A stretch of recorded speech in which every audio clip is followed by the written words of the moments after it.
সাফা, তোর কাছে আমার একটা হেল্প লাগবে। বল, কি হেল্প লাগবে?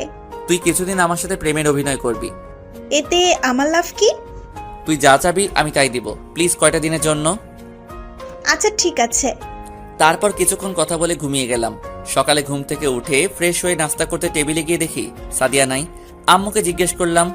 আম্মু বলল সাদিয়া নাকি সকাল সকাল নাস্তা করে কলেজে চলে গেছে। আমি আর কোনো কথা না বলে নাস্তা করে বাহিরে এসে একটা রিক্সা নিয়ে কলেজে চলে গেলাম।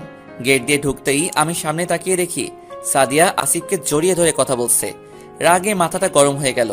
আগে যতটুকু ভালোবাসতাম এখন তার চেয়ে বেশি ঘৃণা করি। আমি আর তাদের দিকে না তাকিয়ে বন্ধুদের কাছে চলে গেলাম। কিরে, তোর চেহারা এরকম লাগছে কেন? যেই মেয়েটাকে জীবনের চেয়েও বেশি ভালোবাসলাম সে আমাকে আবার ধোকা দিল। কি হয়েছে আমাদের বলো। সাদিয়াকে দেখলাম আসিফকে জড়িয়ে ধরে কথা বলছে। আমি মনে করছি কিছুদিন কষ্ট দিয়ে তারপর মেনে নিব, কিন্তু সাদিয়া যে এত খারাপ আমার জানা ছিল না। আমার মনে হয় কি, তুই তার জীবন থেকে সরে যা। যে মেয়েকে তুই একবার ক্ষমা করে দিয়ে আবার বুকে টেনে নিলি, সে মেয়ে আবার তোকে ধোকা দিয়ে আবার আসিফকে ভালোবাসে।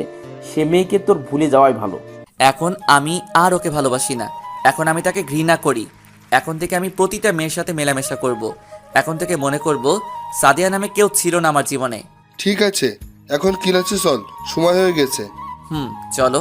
তারপর আমরা সবাই ক্লাসে চলে গেলাম। ক্লাসে গিয়ে দেখি সাদিয়া আর আসিফ গা ঘেঁষে কথা বলছে। আমি আর তাদের দিকে না তাকিয়ে রাফির সাথে বসলাম। কিছুক্ষণ পর স্যার ক্লাসে এলো। সাদিয়া আর আসিফকে দিয়ে বাইকে করে আবার কলেজ থেকে বেরিয়ে গেল। আমি বন্ধুদের বিদায় দিয়ে বাসায় চলে আসলাম। আজকেও দেখি সাদিয়া এখনো বাসায় আসেনি। আমি আমার রুমে চলে গেলাম। এভাবে যেতে যেতে 7 দিন চলে গেল। এখন আমি সাদিয়ার জন্য মন খারাপ করি না। সাফার সাথে চলতে চলতে এখন আমি সব ভুলে গেছি। সাফা মেয়েটা আমার দুঃখের সময় আমার পাশে না থাকলে আমি কোনো সময় বলতে পারতাম না সাদিয়াকে। এখন সাদিয়া আমাকে আর সাফাকে একসাথে দেখলে কেমন মায়াবী চোখে তাকিয়ে থাকে। তো যাই হোক, সকালে ঘুম থেকে উঠে ফ্রেশ হয়ে নাস্তা করে গাড়ি নিয়ে বের হয়ে গেলাম। এখন আমি আবার গাড়ি নিয়ে কলেজে যাই। কলেজের গেট দিয়ে ঢুকে আমি গাড়ি পার্কিং করে বাইরে আসতেই সাফা আমার সামনে চলে আসলো। কেমন আছো তুমি? আমি অনেক ভালো আছি, তুমি কেমন আছো? আমিও ভালো আছি।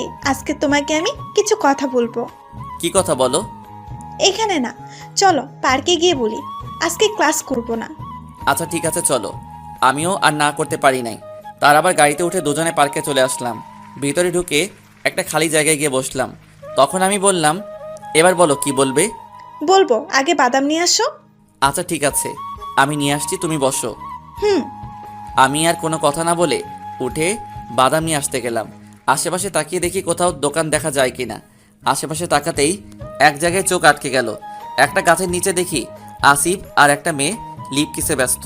তাই আর দেরি না করে পকেট থেকে মোবাইলটা বের করে ভিডিও করে রাখলাম।